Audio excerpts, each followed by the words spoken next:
Cara, sempre que o Flamengo precisar, nós estamos juntos, entendeu?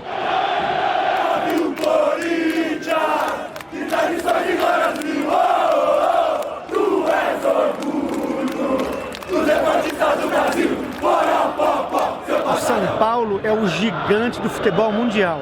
Eu amo São Paulo e estou de coração aqui. Não tem frio, não tem chuva, não tem nada. Eu amo o São Paulo e acredito sempre. Vamos apoiar até o fim.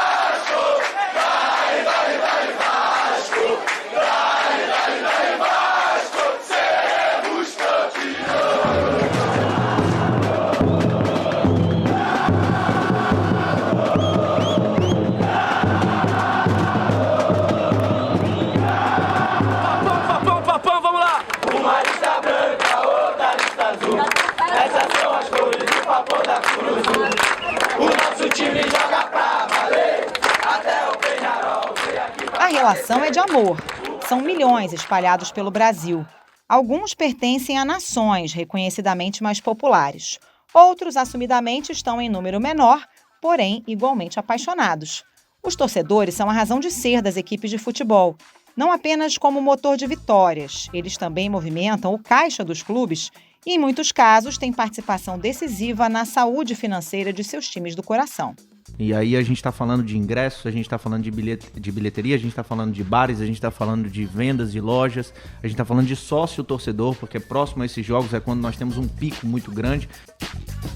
E como a relevância do torcedor é inquestionável, o Globo contratou junto ao IPEC, um dos mais prestigiados institutos de pesquisa do país, um levantamento que detalha o tamanho das maiores torcidas do Brasil. 2.000 pessoas foram ouvidas entre os dias 1º e 5 de julho em 128 municípios das 5 regiões.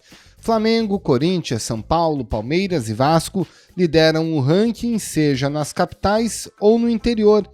Mas a pesquisa, que você pode conferir em todos os detalhes no site do Globo, ainda calcula margens de erro que respeitam o contexto de cada um desses clubes, com recortes por regiões e por estratos de renda e idade. E no Ao Ponto desta quinta-feira, a gente vai falar sobre como essa paixão nacional também agrega receita para os times e discute em que medida os clubes aproveitam ou não todo o potencial gerado pelos apaixonados torcedores.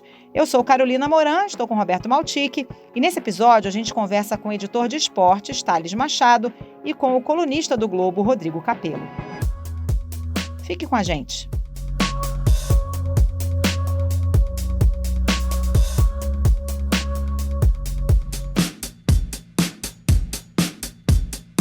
Thales Machado e Rodrigo Capello, começando por você, Thales.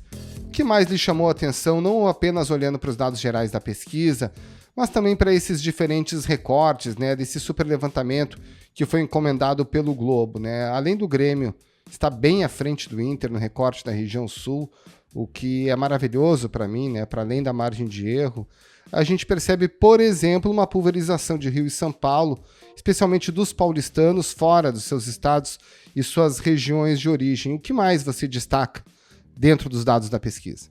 Muita coisa chama atenção, né? A reação dos torcedores, tipo essa sua aí, chama atenção. Alguns exaltam a pesquisa porque os times deles estão na frente e outros nem tanto. Outros ficam um pouco bravos com a gente, mas os recortes, como você falou aí do recorte regional, a gente já publicou também o recorte de renda. Cada dia eu acho que eu tenho uma surpresa diferente ali. O que a gente está publicando também nesta quinta agora no Jornal Globo na verdade não é nem um recorte mais, né? Agora é sobre o segundo time dos torcedores, né? Isso, os torcedores que tiveram a possibilidade de escolher um segundo time, e aí são 11,2% dos torcedores que escolheram que quando perguntaram qual o seu time, tem predileção ou simpatia por algum time, e aí eles responderam aí no caso a entrevista perguntava mais algum, e aí 11,2% disseram que o coração bate ali por duas camisas, duas cores. Tem coisas muito interessantes, por exemplo, que a combinação entre dois times, dos que escolheram dois times, ainda que seja uma parcela muito pequena da amostra, né, fala que torce para o Flamengo e para o Corinthians, que são justamente as duas torcidas mais populares. Então, assim, dá um entendimento que há muitas outras maneiras de torcer, de ser simpática para o clube, muito mais do que a gente imagina e está acostumado a lidar nessa rivalidade, nessa coisa de querer ser maior do que o outro, que é comum ao torcedor mais fanático. Rodrigo, na coluna de terça-feira, você abriu o texto dizendo que um dirigente que não conhece o mínimo sobre a sua torcida não sabe o que está fazendo. Como é que um dado tão rico como esse que a pesquisa apresenta poderia ser aproveitado, né? O que deveria ser o dever de casa dos dirigentes para extrair o melhor dessas informações? Em primeiro lugar, o dirigente teria que contratar essa pesquisa, né? Porque a gente tem aqui no Brasil essa obsessão por tamanho de torcida, a gente tem muitas pesquisas que foram divulgadas, né, ao longo dos últimos anos, até décadas, mas isso sempre coube à imprensa, de certa forma, né? Os institutos têm as suas pesquisas eleitorais e aí, na esteira, algumas perguntas em relação a times eram feitas. Isso é assim no Ibope, no Datafolha, já há muito tempo. E o que o jornal está fazendo hoje de contratar essa pesquisa, colocar as perguntas e, inclusive, avançar em relação ao entendimento técnico disso, né? Um acerto muito grande do jornal o Globo nessa série, nesse material especial, foi ter colocado as margens de erro individualizadas para que a gente pudesse entender dentro ali daquele emaranhado de clubes que pontuam entre 1, 2, 3%, qual a margem individualizada de erro de cada um desses clubes, para aprofundar um pouco mais, para poder lapidar um pouco mais essa discussão, enfim. Mas esse é um trabalho que tem sido feito pela imprensa, graças à imprensa, né? E no dia que a gente for mais profissional, a gente vai ter uma liga de clubes com dirigentes que vão contratar essa pesquisa, vão fazer todas essas perguntas e farão ainda outras para entender não só quem são essas pessoas, né, os torcedores, os não torcedores, onde eles estão, gênero, classe social, região, tudo isso está contemplado nessa pesquisa do Globo, mas também hábitos de consumo, né? Qual é a marca de celular dos torcedores, qual é o banco que eles têm conta corrente, quais são os produtos que eles consomem, como é que eles assistem aos jogos, é pela televisão, é pelo tablet, é pelo celular, enfim, tudo isso compõe ali um perfil que é muito importante para a administração do futebol e que a gente vai chegar ainda ao dia que quem vai se responsabilizar por contratar, pagar e entender isso vai ser o dirigente. Na sua própria coluna você mencionou o caso do Vasco como um exemplo negativo de um time que não sabe cuidar bem do seu potencial, né? O Vasco, que é o segundo time mais lembrado, justamente por torcedores de norte e nordeste do país, que tem um potencial enorme de consumo, embora a gente tenha algumas diferenças importantes de renda desse torcedor. Agora, qual seria um exemplo positivo hoje de um time que consegue aliar, sei o tamanho da minha torcida, sei o meu potencial e com isso se reverte em lucro de imagem, prestígio para o clube também? Tem um clube que ele nem aparece, eu acho, o Thales pode me corrigir, na lista das maiores torcidas, que é o Atlético Paranaense.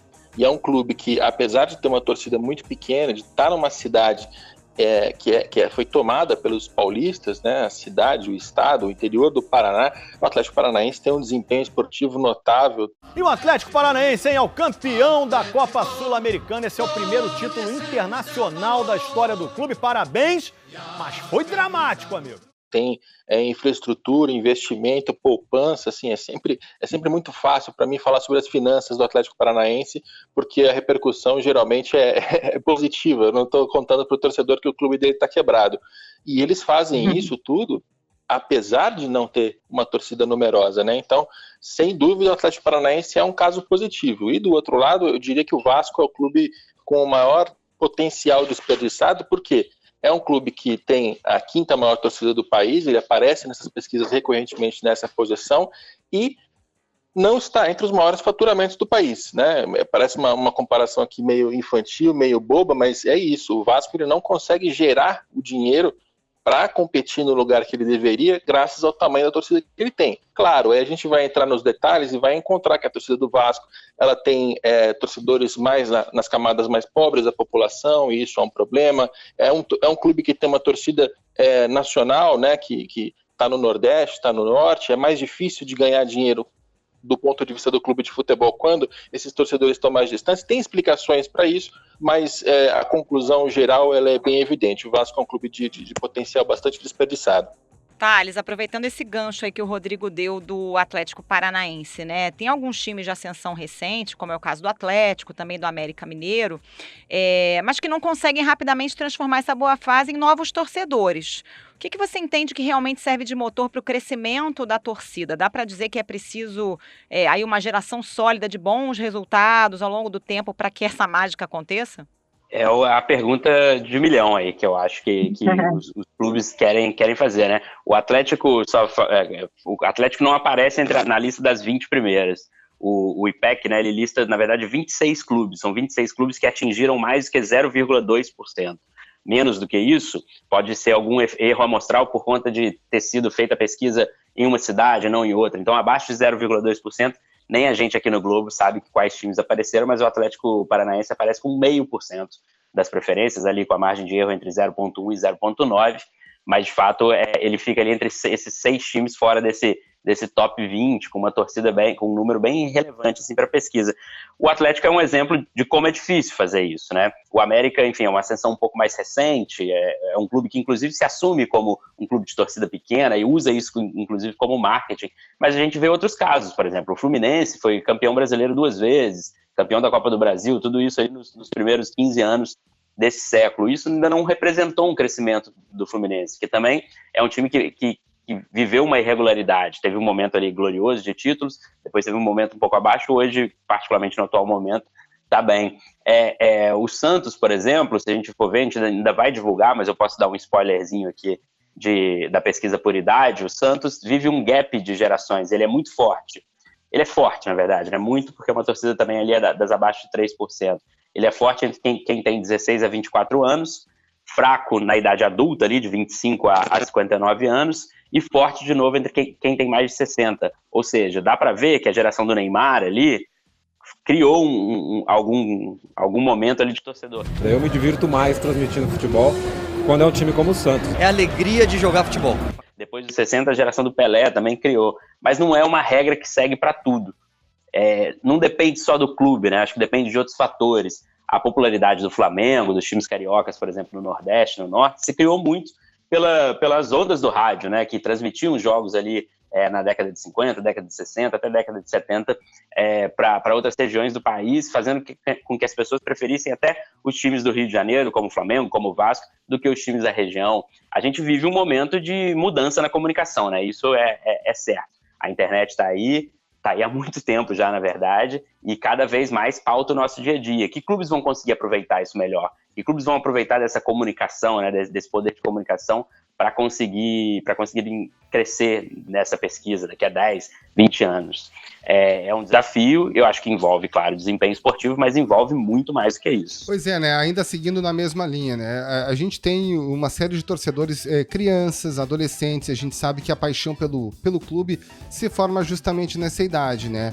E a pesquisa, ela não pega as crianças, né? Ela pega de 16 anos para cima, né? Você acha que realmente a trajetória, e aí um pouco insistindo na pergunta, vários títulos num determinado período, daí um pequeno período de baixa, mas de novo, um novo período ou de títulos ou de proximidade com a liderança dos principais campeonatos, vão garantir a um clube mais torcedores no futuro? Acho que não garantem, não.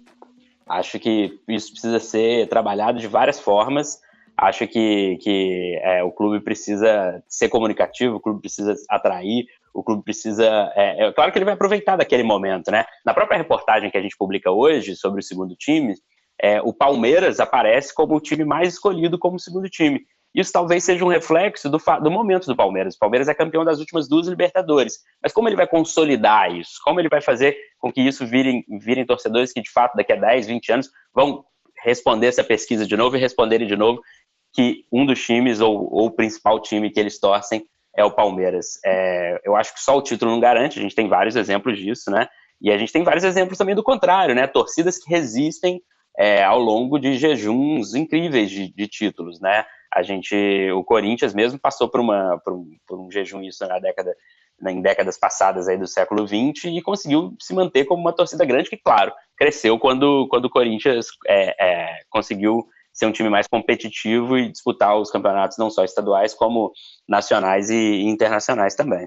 Posso dar um pitaco nesse mesmo assunto ainda? Claro. É que, fazendo as minhas reportagens, né, eu lembro de, alguns anos atrás, ter trabalhado em cima de um trabalho acadêmico, de um artigo, de um professor, inclusive brasileiro, e ele encontrou a resposta para essa questão, né, de como se forma a torcida, de que, entre os fatores, a performance do clube ela é importante, então um clube que é vencedor ele vai conseguir converter isso em novos torcedores também, mas acima disso está a relação com a família, com os pais. Se você tem um pai ou uma mãe, ou mesmo um tio, alguém da família que é muito engajado, essa pessoa tem uma capacidade de levar a criança a torcer para o mesmo clube, que é o fator mais importante. Então, nesse aspecto, a gente pode até aqui se basear na pesquisa, e é até um pouco aterrorizante para os adversários do Flamengo, porque quando o Flamengo tem a maior torcida, se ele conseguir manter essa torcida engajada, e vem conseguindo fazer graças a investimentos, disputar grandes campeonatos, ser campeão eventualmente,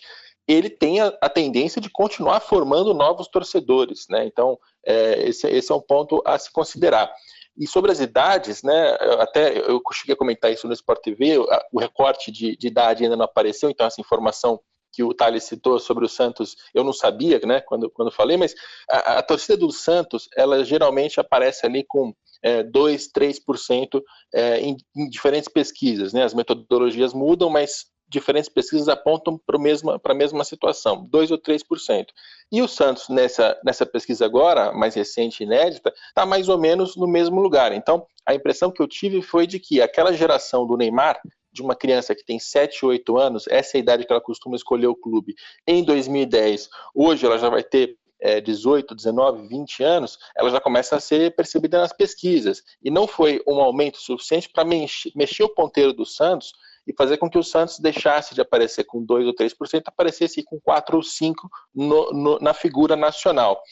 Ao mesmo tempo, o Thales já explicou para a gente que tem ali, quando você recorta por idade, uma fatia importante e relevante entre 16 e 24 anos. Então, é muito difícil a gente entender, mas é absolutamente essencial, né? Se a gente conseguir identificar isso em vários clubes, em várias situações, né? Será que o Fluminense da Unimed conseguiu também tornar isso em novos torcedores? Será que esse Palmeiras de hoje, da Crefisa, vai aparecer daqui a 4 ou 5 anos nas pesquisas também com uma diferença? Isso é fundamental para a gente entender esse comportamento e essa mudança, essa variação entre as torcidas, que lá no fim do dia vai definir quanto dinheiro o clube tem, quanto ele pode gastar e investir, e se ele vai ter mais chances de ser campeão ou não dentro de campo.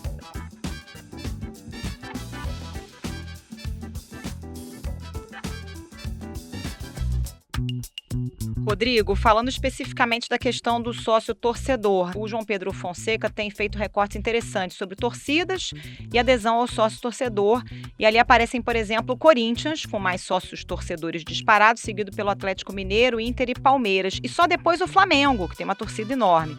Na sua avaliação, qual é a variável mais importante para essa iniciativa dar certo? Tem a ver com o reconhecimento de uma boa gestão? É bom desempenho em campo? É qualidade da campanha de marketing nas redes sociais que faz diferença? E, aliás, essa é uma fonte sadia de arrecadação para os clubes? O João também tem feito esse trabalho de um jeito muito legal, porque ele tomou o cuidado de, ao pedir para os clubes os dados sobre sócios torcedores, que fossem sócios adimplentes. Ele deixou isso claro no pedido, e aí o resultado do trabalho ele é mais útil justamente porque eles consideram aqueles inadimplentes. Porque se considerar inadimplência, puxa, você vai ter quadros sociais com 200 mil pessoas, 300 mil pessoas, e não diria muita coisa. E mais, eu até cheguei a ajudar ele nesse sentido, de puxar nos balanços financeiros os valores, as arrecadações. Isso mostra para a gente algumas situações interessantes. Então, por exemplo, o Flamengo tem 4 vezes mais sócios torcedores adimplentes do que o Fluminense, né? Quando a gente olha para a lista de torcidas, ele tem 20 vezes mais torcidas. Então, a gente percebe alguma coisa aqui. Ou o Flamengo não está conseguindo transformar essa pujança, né, em termos de quantidade de torcedores, num quadro social com um tamanho adequado, com uma rentabilidade condizente, ou o Fluminense está indo muito bem, né? Eu tendo a crer mais que é o Flamengo que poderia ser maior e não tem conseguido. O São Paulo, por exemplo, é um clube que tem um faturamento com quadro social que é praticamente igual ao do Fluminense. O Fluminense ele faturou 8 milhões e 800 mil em 2021, o São Paulo 9 milhões e meio. Está muito próximo, no mesmo patamar. Só que o São Paulo tem muito mais torcedores, ele está numa capital mais populosa, com uma renda mais alta, então a gente percebe mais uma vez, ou o São Paulo está trabalhando mal, ou o Fluminense está trabalhando bem. Acredito que a resposta seja uma combinação de ambos, né? Então, veja como essa pesquisa de torcidas ajuda a gente a entender, inclusive, o aproveitamento da administração, digamos assim, né? Quem tá conseguindo fazer mais com menos. Sobre a sua pergunta se isso é saudável, é muito saudável que os clubes se apoiem nesses torcedores para gerar fontes de receita que sejam perenes, estáveis. Isso dá uma base muito importante para as finanças dos clubes, mas claramente a gente está subaproveitado.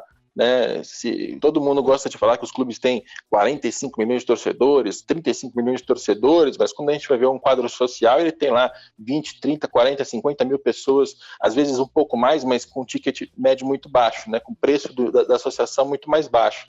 Então, toda essa grandiosidade que a gente encontra nesses cálculos malucos que se fazem em cima das pesquisas não estão traduzidos ainda, não estão condizentes nesses programas de sócios torcedores.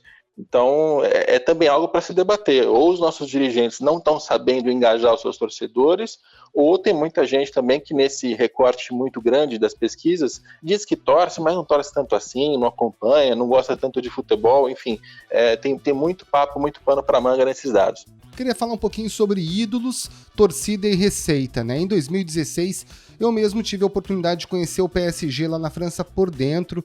Falei com os dirigentes, conheci a estrutura do clube, a estrutura de marketing do clube e também a loja deles em Paris. E aí o que deu para perceber? O PSG é um time que é forjado em dinheiro do petróleo, nunca ganhou uma Champions, mas cada vez que chega um ídolo novo, um super craque conhecido, eles fazem um trabalho de marketing tão intenso que eles conseguem, inclusive, compensar o fracasso em determinados certames, como na própria Champions, com a receita desses jogadores, a receita de marketing, de venda de camiseta, de qualquer tipo de produto relacionados a eles. Aí a gente tem, por exemplo, né, a Arrascaeta no Flamengo, Rafael Veiga no Palmeiras, o Jeromel no Grêmio, o Edenilson no Inter e por aí vai. Rodrigo, você acha que conhecendo os detalhes dos torcedores, né, voltando até a sua primeira resposta, uma pesquisa mais apurada, de conhecimento mesmo, sobre quem está torcendo para esse time, esses valores, esses nomes não poderiam ser melhor utilizados não só para obter receita, mas para também aumentar o número de torcedores? Olha, tem muita gente hoje em dia que diz que os torcedores mais jovens, né, crianças, adolescentes, eles torcem pelos atletas e não pelos clubes. Então, você tem uma massa de torcedores fanáticos pelo Neymar, que vai acompanhar o Neymar em qualquer clube que o Neymar jogue. E se a gente for olhar para outras pesquisas, de fato você vê essa movimentação. Então, tem pesquisas que mostram que o Milan, no fim dos anos 2000, era o clube que tinha uma grande quantidade de torcedores no Brasil, né, de pessoas que diziam isso às pesquisas, e a gente pode lembrar que tinha Kaká, tinha um time muito vencedor, etc. E esse Milan, ele acabou caindo nas pesquisas e sendo substituído pelo PSG, o PSG do Neymar. Então, dá para a gente sentir um pouco isso no âmbito internacional, principalmente. Nas pesquisas locais, né, seja nacional, estadual, regional, eu ainda não vi um caso que eu lembro aqui de cabeça para dizer, olha, graças a esse jogador aqui, aquela torcida aumentou e fica muito claro que foi ele, porque assim que ele saiu, que ele aposentou, esse percentual caiu. Né? O Ronaldo e o Neymar, eu sei que tem algum impacto, e eu percebi isso pelos balanços até na parte financeira, porque as receitas de marketing subiram naquele mesmo momento. E você via estádios cheios e tal. A gente vê essa imagem linda, né? República Popular Corinthians, com a imagem do Ronaldo que chegou aqui 2008. Então tem muito mais falácia e groselha do que realidade. São poucos os casos em que essa relação fica muito clara. Pra gente fechar aquele momento resenha da cornetagem, né, das reclamações. Desde terça-feira tem muito torcedor comemorando, claro, né, mas tem outros revoltados com a posição dos times na lista ou porque não aparecem na lista. Como é que é essa reação de lidar com a paixão do torcedor e expor isso em números, né? Os números não mentem. É complicado. Te falo que na cobertura esportiva isso já é comum, né? Isso já é bastante comum. Eu mesmo tenho uma experiência da torcida que mais me joga hate, né? Que é isso que a gente fala nas redes sociais, é a torcida do meu próprio clube. Mas agora, dessa vez, mudou um pouco. Tá todo mundo um pouco, tirando quem tá ali em cima, o pessoal fica um pouco revoltado. O melhor para mim até agora foi um vídeo de um... Hoje a gente tem muito... A mídia especializada em clubes, né? Que é feita por torcedores, né? Às vezes torcedores jornalistas, às vezes só torcedores. E tem um vídeo de um torcedor cruzeirense que ele exalta a pesquisa, ele fala... a pesquisa maravilhosa que mostrou que o Cruzeiro tem uma torcida muito maior do que o Atlético. Aí, de repente, o vídeo vira, né? Fala, mas a torcida tem um erro crasso, porque no nível nacional o Cruzeiro está só em 7º e o Cruzeiro não avança, ganha. Então, ele conseguiu achar a pesquisa boa e ruim ao mesmo tempo. Então, esse eu acho que é o exemplo que mostra o que está acontecendo. Claro que tem muito torcedor revoltado, tem um torcedor que não consegue entender, mas é aquilo, né? As pesquisas são de um índice de confiabilidade alto, a gente fez de uma forma muito profissional, com o IPEC, que é um instituto mais do que respeitável, que vem aí de um nome dos ex-executivos do Ibope, que é o nome mais famoso, né, que o pessoal conhece mais, que acerta os resultados de pesquisas eleitorais frequentemente. Então, a pesquisa, de fato, tem base científica. Ela é definidora do que é o momento do torcedor brasileiro, o momento da torcida brasileira? Claro que não. Primeiro, é um retrato, e segundo, que ela é feita sob uma metodologia, né? Que pode ser outra, né? Que pode incluir crianças, por exemplo, que pode perguntar pelo segundo time ou não. Então, dentro das regras da pesquisa que a gente criou, esse é o retrato que a gente quis passar, e tem muita coisa interessante ali para se irritar, para se informar e para se alegrar também. Thales Machado e Rodrigo Capello, muito obrigada pela participação, bom trabalho para vocês. Valeu, gente, muito obrigado pela participação, um grande abraço. Valeu, obrigado, até a próxima aí. Eu que agradeço e força Thales aí nas redes sociais. Esse foi o Ao Ponto de hoje, o podcast diário da redação do Globo. Nessa conversa, a gente conta com a participação de toda a equipe do jornal, as mesmas pessoas que levam até você informação e análise de qualidade todos os dias. Quer saber mais? Assine o Globo. Acesse assineoglobo.com.br e confira todas as notícias e reportagens especiais. Nesse episódio, além dos áudios da TV Globo, a gente utilizou áudios da Flá TV, da Vasco TV, da Galo TV, da Papão TV, do canal no YouTube do São Paulo, do canal Corinthians 1000 Graus e do canal Will SM. A produção é do João Vitor Costa e a edição do Luan Oliveira. Tchau. Até mais.